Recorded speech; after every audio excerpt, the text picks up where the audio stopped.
Michael here from the roof, guys, and this is your roof. Ridge venting goes along the top. Hottest of the air just naturally rises out of that. The system that we'll replace it with is called Cobra.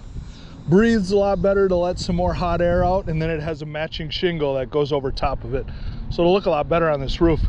We might even be able to get a 4-foot section above the garage to help that hot air come out too. Be no additional charge for that, it'd just be a matter of how the truss run.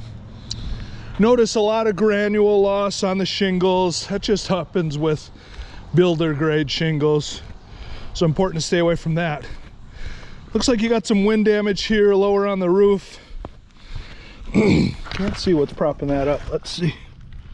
So you got a nail coming up right there. And that just happens over time. The nails work themselves up.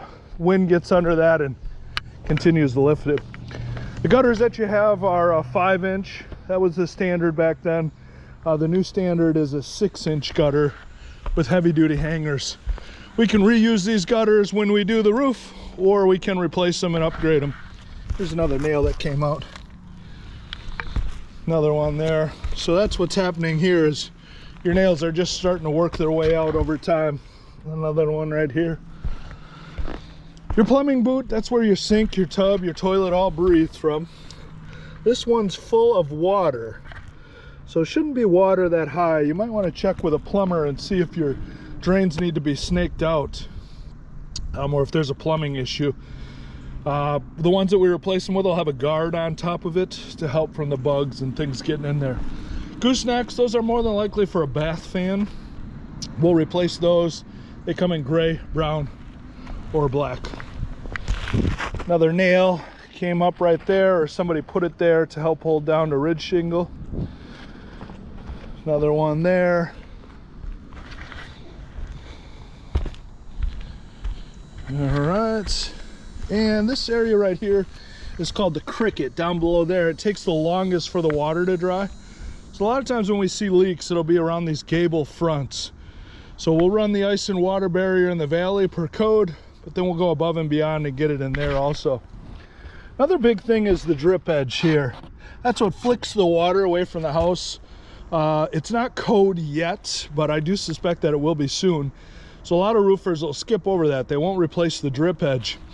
It runs up a couple of inches. If you don't replace it, you end up pulling the felt from underneath the drip edge and only running the synthetic underlayment up to it, or you mangle up the drip edge. A lot of times we'll see rotted wood all around the house when you reuse the drip edge, so we just always replace it. Another nail pop there.